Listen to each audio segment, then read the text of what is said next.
টাকা যারা দিয়ে দেয় ওই দেয়, ধনী মানুষ টাকা দিতে পারে, আমরা তো দিতে পারি না। গাজীপুরের কালিয়াকৈরে ক্ষুদ্র নৃগোষ্ঠীর মাঝে সরকারি অনুদানে গরু বিতরণে উঠেছে অনিয়মের অভিযোগ উঠেছে প্রকৃত দরিদ্রদের বাদ দিয়ে অনুদানের গরু পেয়েছেন প্রভাবশালীরা। 20 মার্চ গাজীপুরের কালিয়াকৈরের ফুলবাড়িয়া ইউনিয়নের জনতা উচ্চ বিদ্যালয়ের মাঠে 102 জনকে দেওয়া হয় 102টি ষাঁড় বাছুর ও বকনা বাছুর। প্রতিটি ষাঁড় বাছুরের ওজন 83 কেজি, দাম 36,000 টাকা। বকনার ওজন 100 কেজি, দাম 50,000 টাকা। সাথে ছিল গরুর ঘর নির্মাণের জন্য 5,000 টাকা এবং 3 মাসের খাবার বরাদ্দ। তবে অভিযোগ উঠেছে বাস্তবে যে গরু দেয়া হয়েছে সেগুলো ছিল অসুস্থ ও কম ওজনের। অনেকেই জানান এসব গরু বাড়িতে আনতে আনতেই মারা যায়। এছাড়াও বরাদ্দের পুরো টাকাও পায়নি অনেকেই। উল্টো ভালো গরু দেওয়ার আশ্বাসে স্থানীয় দালাল ও অফিস কর্মচারীরা প্রতিজনের কাছ থেকে হাতিয়ে নিয়েছেন 3 থেকে 6,000 টাকা। শুধু তাই নয়, টাকা না দিলে গরু দেয়া হবে না, এমনকি জেলেও পাঠানো হবে বলে হুমকি দেওয়া হয়েছে।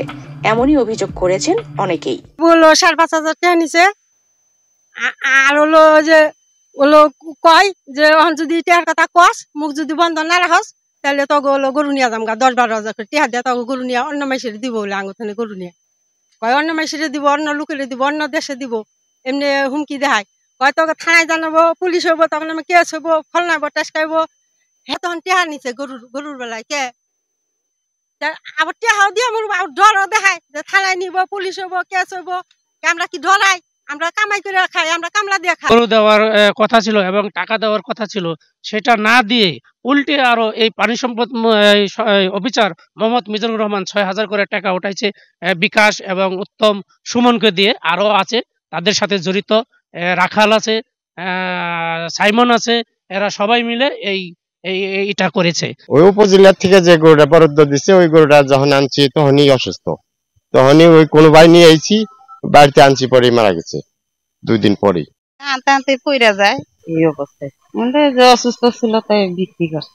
তালিকা তৈরিতে অনিয়ম দেখা গেছে। জানা গেছে একই ব্যক্তি পরপর 3 বার প্রকল্পের অনুদান পেয়েছে, অথচ নিয়ম অনুযায়ী একাধিকবার অনুদান নেওয়া নিষিদ্ধ।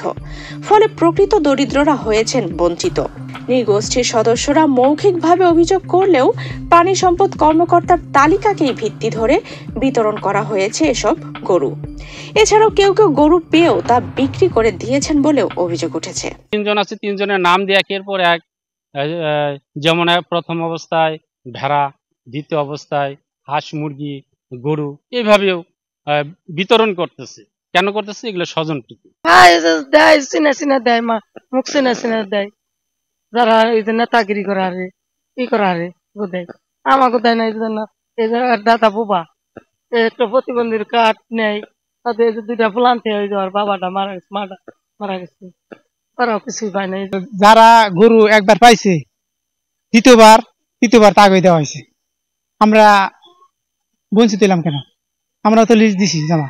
এদিকে কালিয়াকৈর উপজেলা প্রাণী সম্পদ কর্মকর্তা ডক্টর মোহাম্মদ মিজানুর রহমানের দাবি, সদস্য তালিকায় কোনো স্বজন প্রীতি হয়নি এবং কেউ গরু পেয়ে বিক্রি করেছে এমন তথ্য তার জানা নেই। আমার জানা মতে এখন পর্যন্ত এই ধরনের কোনো স্বজন প্রীতি নাই। আমাদের এই প্রকল্পের যে ফিল্ড ফ্যাসিলিটেটর, সে কাজ করেছে এবং সে খুব দৃঢ়ভাবে আমাকে বলেছে এখানে কোনো স্বজন প্রীতি নাই, কোনো রিপিটেশন নাই, যারা পেয়েছে তারা পাওয়ার যোগ্য। অন্যদিকে উপজেলা নির্বাহী কর্মকর্তা ও প্রকল্প সভাপতি কাউসার আহমেদ বলেন, বিতরণে অনিয়ম প্রমাণিত হলে সংশ্লিষ্টদের বিরুদ্ধে তদন্ত সাপেক্ষে ব্যবস্থা নেওয়া হবে। কেউ গরু বিক্রি করে থাকলে তাকে উপকারভোগীর তালিকা থেকে বাদ দেওয়া হবে। অর্থের বিনিময়ে যদি এরকম করে থাকে, তাহলে আমরা মাঠ পর্যায়ে যে কর্মীরা কাজগুলো করেছে, যারা তাদের মাধ্যমে নামগুলো সংগ্রহ করা হয়েছে, আমরা তাদের সাথে কথা বলে যদি সম্পৃক্ত এরকম কাউকে পাই, তাহলে তারা আমাদের প্রকল্পের বিধান অনুযায়ী তার বিরুদ্ধে আমরা আইনগত ব্যবস্থা নিই। প্রয়োজনে তার থাকা না থাকা নিয়ে আমরা প্রকল্প অফিসে কথা বলি। এটা আসলে খুব দুঃখজনক, কারণ উপকারভোগী যদি সরকারি এরকম একটা গুরুত্বপূর্ণ প্রকল্পে তাদের আর্থসামাজিক অবস্থা উন্নয়নের জন্য গরুগুলো দেওয়া হয়ে থাকে, দিয়েছে, কিন্তু তারা যদি বিক্রি করে দেয় তাহলে আসলে প্রকল্পের যে মূল উদ্দেশ্যটা সেটা ব্যাহত হবে। আমরা এটা চাইবো না কেউ বিক্রি করে দেয়। আর যদি কেউ বিক্রি করে দেয় তাহলে আমাদের উপকারভোগী তালিকা থেকে তাকে পরিবর্তন করার ব্যাপারে আমরা আমাদের মন্ত্রণালয়ে কথা বলবো, যে এই উপকারভোগীদের চেঞ্জ করে বর্তমান পরিস্থিতিতে যারা প্রকৃতপক্ষে উপকারভোগী তাদেরকে এখানে অন্তর্ভুক্ত করার জন্য। বঞ্চিতদের অভিযোগ, যারা ঘুষ দিতে পেরেছে তারাই পেয়েছে গরু, আর যারা পারেনি তারাই ফিরেছে খালি হাতে। পরবর্তীতে সরকারি সহায়তার প্রকল্পগুলো যেন দুর্নীতি ছাড়াই প্রকৃত দরিদ্রদের কাছেই পৌঁছায়, এমনটাই প্রত্যাশা এলাকাবাসীর। আফসানা রিপা, বাংলাদেশ প্রতিদিন।